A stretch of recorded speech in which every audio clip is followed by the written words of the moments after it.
बिस्मिल्लाहिर्रहमानिर्रहीम, अस्सलाम वालेकुम। मैं हूं आपका होस्ट डॉक्टर सुफियान। आप देख रहे हैं द रियल ट्रुथ। सबसे पहले हम बात करेंगे पाकिस्तान की सियासत के ऊपर थोड़ी सी। मरीम नवाज़ के उस केस की हियरिंग की जो कि लास्ट जो उनका हुआ है। आपको जैसे कि याद हो, हमने बताया था कि क्यों उनके केस से पहले जो है ऑडियोज़ या वीडियोज़ लीक कर दी जाती हैं, कैसे जो मोहम्मद ज़ुबैर का मामला था वो उठा था और अचानक से उसके ऊपर कोई कार्रवाई नहीं की गई। वाला आज के जब साहब की ऑडियो और फेक ऑडियो जिसका ऑडिट जो है एक गैर मुल्की और मुल्की इदारे ने जो किया है, वो कह रहे हैं कि ये फेक है। वन साइडेड कन्वर्सेशन थी सिर्फ जज साहब की जानब से। वाले के अदर दूसरी जानब से जो कन्वर्सेशन थी वो लाइक टेलीफोनिक थी। इसका ये भी कोई कंफर्म नहीं हो पाया कि वो जो ऑडियो ली थी एग्जैक्टली क्या वो एक ही वीडियो से ली थी या दो डिफरेंट वीडियो से ली थी। मोर प्रोबेबली जो इंटरनेशनल इदारा है वो कहता है कि एक ही जो तकरीर है उन्होंने की थी उससे ली थी। वाले के पाकिस्तानी इदारा ये कहता है कि ये दो डिफरेंट जगह से ली गई है।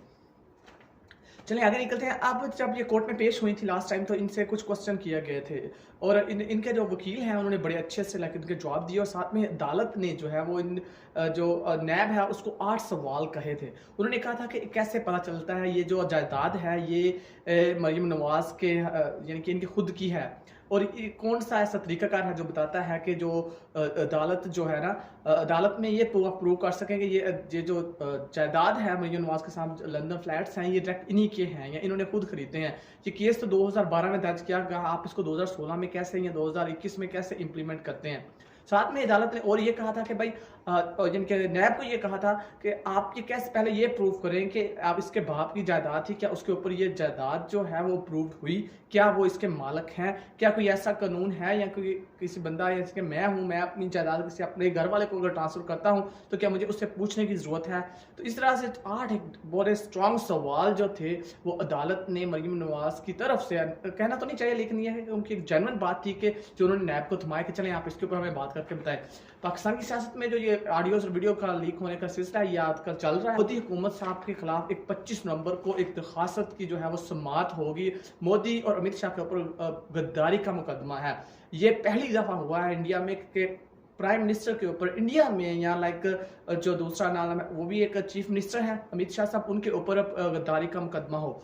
इस समाअत जो है सुप्रीम कोर्ट करेगी। साथ में ही त्रिपुरा अदालत इंडिया में जहां पे मुसलमानों को नमाज पढ़ने में रोक दिया जाता है वहां पे भी त्रिपुरा अदालत ने पूछा है हुकूमत से कि आपने क्या काम किया है, आपने क्या इन्वेस्टिगेशन किया, और वहां त्रिपुरा में वो कोई इन्वेस्टिगेशन ही नहीं कर रहे हैं। क्यों? क्योंकि वहां पे उनकी खुद की हुकूमत है। हुकूमत जो है वो पुलिस को कुछ करने ही नहीं दे रही है, मुसलमानों के साथ ये जुल्म करते ही जा रहे हैं। मामला जो है उसमें एक रिपोर्ट जारी की है एनडीटीवी ने। उस रिपोर्ट में यह बताया गया है कि इंडिया में जो है वैक्सीन क्लास को यहाँ पे लाइक उन लोगों को लगाई गई है जिनकी अथॉरिटी थोड़ी हाई है, या गवर्नमेंट सर्वेंट थे या लाइक उनके पास पैसा था। लोअर माइनॉरिटीज को, जो लोअर लेवल के दलित हैं या बेचारे यहाँ पे लक्षुदर हैं, इनको नहीं लगाई गई। सिर्फ और सिर्फ हायर लेवल को लगाई गई है और मुसलमानों को भी नहीं लगाई गई और मोस्टली उन लोगों को प्रेफर किया गया है जिनके पास पैसे थे। ये सारी रिपोर्ट एनडीटीवी ने शाया की है। एनडीटीवी ने साथ में ये भी कहा है कि डेल्टा वायरस जो है वो वैक्सीनेटेड हुए लोगों को भी हो सकता है। तो वो ये एक बड़ी अच्छी रिपोर्ट है। इसके ऊपर हम एक वीडियो कर चुके हैं, आप हमारी वो वीडियो देख सकते हैं जिसमें हमने ये सारी चीज़ें डिस्कस की हुई हैं। अब बात कर आगे निकलते हैं। इंडिया में क्रिप्टो करेंसी जो है वो बैन कर दी गई है और ये अच्छी बात है क्योंकि क्रिप्टो करेंसी चाइना में भी बैन हो चुकी है। क्यों? क्योंकि इसका पता ही नहीं चलता ये कहाँ से आई कहाँ से गई, इसकी ट्रैकिंग बड़ी मुश्किल है। लेकिन इंडिया में भी इसलिए बंद की गई है कि स्टॉक मार्केट जो है वो 10% जो के शेयर जो है वो डूब गए हैं सबके। इसलिए क्रिप्टो करेंसी के लिए हो सकता है एक बिल लाया जाए या इसको डायरेक्टली ही बैन कर दिया जाए। अब बात करते हैं एक एनएसओ एक इसराइली फर्म है जिसका एक सॉफ्टवेयर पैक्सेस जो लोगों के मोबाइलों को हैक करता है। एप्पल के मोबाइल ने इनके ऊपर केस किया है कि ये ह्यूमन राइट्स को वायलेट करता है। इसके ऊपर हम कंप्लीट वीडियो बना चुके हैं कि एनएसओ है क्या, ये किस मुल्क की कंपनी, ये इसराइली कंपनी है, इसको कंट्रोल कैसे किया जा सकता है। अगर आपके मोबाइल की सर्वेलेंस हो रही है कि आपके मोबाइल से आपका डाटा लीक हो रहा है, कोई बंदा चुरा रहा है, तो आप इसको कंट्रोल किस तरह से कर सकते हैं। ठीक है, ये किन किन कंट्रीज का डाटा चोरी कर चुके हैं, ये सारी हमारी उस एक वीडियो में है, आप उसको सर्च कर सकते हैं।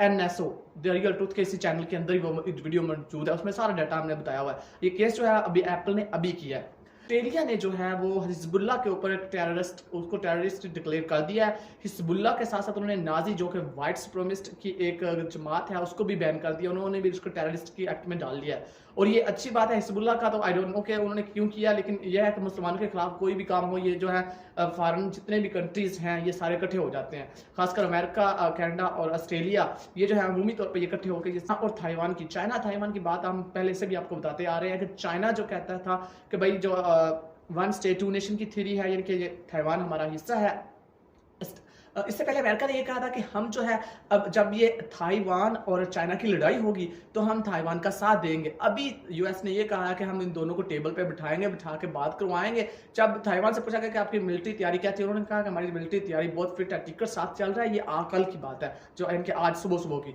और इसी के साथ साथ में ही जब अमेरिका से पूछा गया कि अब आप क्यों ऐसा कह रहे हो, तो उन्होंने कहा कि दोनों बड़े कंट्री हैं, दोनों की बहुत ज़्यादा चीज़ें खराब हो सकती हैं, क्योंकि चाइना इस काबिल है कि वो ताइवान की हर पोर्ट, हर जगह को ब्लॉक कर सकता है। तो अभी देखते हैं कि इसके ऊपर मजीद क्या बयान आते हैं, ताइवान इसके ऊपर क्या मजीद एक्शन लेता है। यमन वार के अंदर 3,77,000 लोग जो है वो 2030 तक चली तो तकरीबन 1.3 मिलियन लोग इससे मारे जाएंगे। इसके ऊपर दुनिया खामोश है और यमन जंग के बारे में कोई बात नहीं करता है।